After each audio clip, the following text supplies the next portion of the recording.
What's up, family? I want to talk to you briefly about cookie cutter Christianity.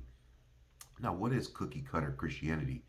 Basically, it's where Christianity takes on a very simple, replicable form, and it can happen in any cultural context. You can find it in Armenian Orthodox movements, you can find it in the Eastern Catholic movements, you can find it in the Roman Catholic Church, you can find it in African Pentecostal churches, you can find it in Brazilian churches, in white evangelical churches. Basically, that's where people try to take the mission, message, and method of Jesus and try to connect it to their cultural ways of doing things, whether it's production lights, Latin music, Pentecostal, dancing and screaming.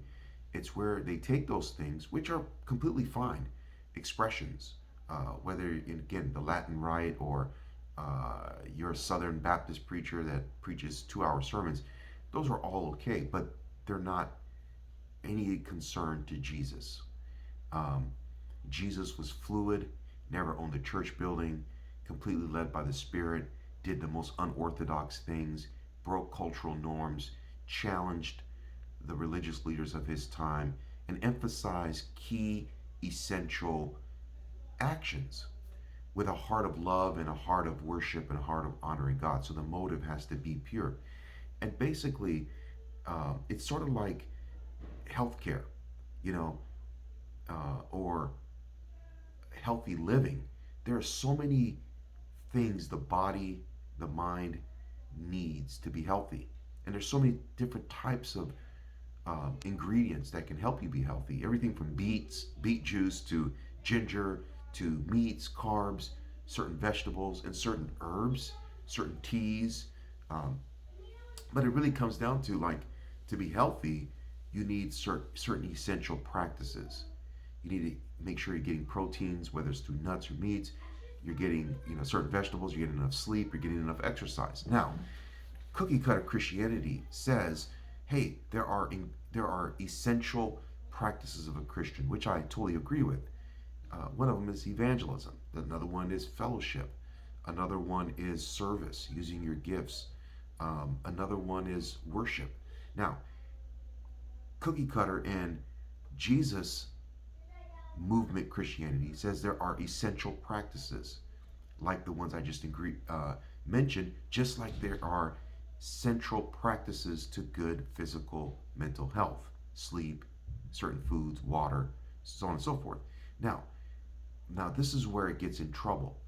Cookie cutter Christianity begins to practice evangelism in a certain kind of way.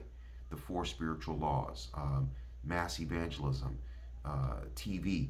And it basically, what it says is, hey, as it begins to practice Christianity, those disciplines in a certain way, they get results, and then they institutionalize those results. So now evangelism is, you have to go knock on doors, and um, like the Jehovah Witness.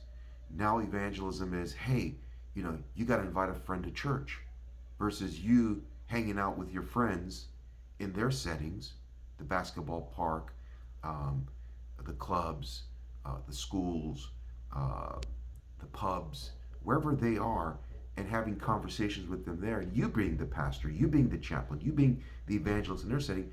Hey, evangelism is, you got to bring people to church. So cookie cutter Christianity is, it focuses on the essentials, but it doesn't extrapolate and truly explain that there's multiple ways for you to live out those essentials. There's multiple ways for you to live out fellowship. Like, you don't have to go to a church that the chairs are on rows in order to experience fellowship, and everyone listen to a preacher and musicians on the stage. You can have the same experience in a living room or at a park. In fact, it could be more relational, even, where you guys actually talk to each other and listen to each other. So again, cookie cutter Christianity is, for you to have fellowship, you have to go to Sunday church and have church in a traditional way, where you sit in rows facing the stage, where there's a pulpit and there's singers and there's announcements and there's a PowerPoint. Now, Jesus never had any of that. What Jesus had was fellowship. See, instead of focusing on the essentials and teaching people that there's multiple types of ingredients, or ways of doing things, and you need to find the way that's best for you. Um, Cookie cutter Christianity basically just replicates the most easy model, or the way that it's found itself most effective from church to church. And this is what small church pastors try to mimic the big church pastors, and they don't realize it, that they were always meant to be a boutique church that did fellowship a certain way, that didn't emphasize ushering, didn't emphasize joining the worship team as an act of service, but actually emphasized being a coach, being a legislative leader, being involved in the community as a PTA president, leading a human trafficking organization. So your church was supposed to emphasize service as something you did outside the four walls, but that mega church down the street emphasizes service as what you do in the four walls. And so now cookie cutter Christianity is, we just all sound the same. We all do the same thing. We focus on the essentials, but we basically define how to do it. Just like, hey, you need to eat foods, but you know what? You should always drink ginger smoothies. Well, there's tons and thousands of different types of fruits. And your body may not need a lot of ginger. It may need multiple types of fruits, multiple types of vitamins and minerals, and nutrition that comes from different foods. You may need different types of meats: fish meat, chicken meat, turkey meat. Maybe your body's allergic to chicken, so therefore you need more beef. Or maybe you're eating too much beef and you need to eat more fish. So again, you have to contextualize and understand how your body works, how you've been shaped culturally, not as a Christian. And what's the most beneficial for you? Is it to be in a house church where you're just part of a community where there is no stage and lights and bling? It's just very simple. What we call the simple church movement. So again, when you talk about service, when you talk about evangelism, when you talk about evangelism, you may not be effective in knocking on doors or street. You may just be the person that is just really intimate and good friends with non-Christians and can enjoy them. And then throughout in time, you answering the questions, and God's using you to answer God's answering your prayers, and your friends are seeing that, or maybe you're a coach or you're your teacher. And so what I'm trying to say is, that's why God gave us 66 books and not 4 or 2, right? 2 binary. He didn't give us two ways of doing things. He gave us 66 books that are filled with different types of wisdom and propositions and emphasis. Why? Because God is himself multidisciplinary, multidimensional. He has so many different ways of doing things, and you could see that in the life of Jesus.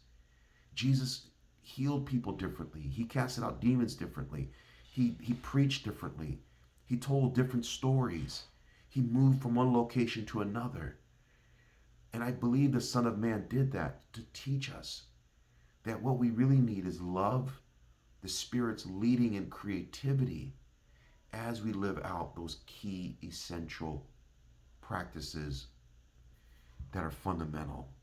All right? So again, avoid cookie cutter Christianity. Don't be a cookie cutter Christian. Don't be a cookie cutter pastor. Okay? Stop following what's working for other people. Simply ask the Spirit and experiment in your context as to what works for you individually and what works for your church.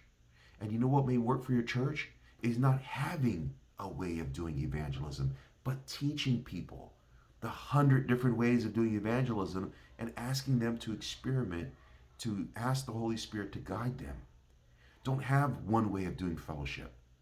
Have micro churches, have big gatherings, have small gatherings, have online gatherings, and encourage people to start gatherings that they like. Gatherings that maybe a group may gather every week at the beach. Some groups may gather in homes. Some may gather in coffee shops, at Starbucks or whatever. Some may gather in a formal hall and set up and do whatever. So the point of it is, don't look down on people that are creative. Don't look down on people who are simple. just don't take the ones who are simple and cookie cutter too seriously, because their way of doing things is not the only way. Peace.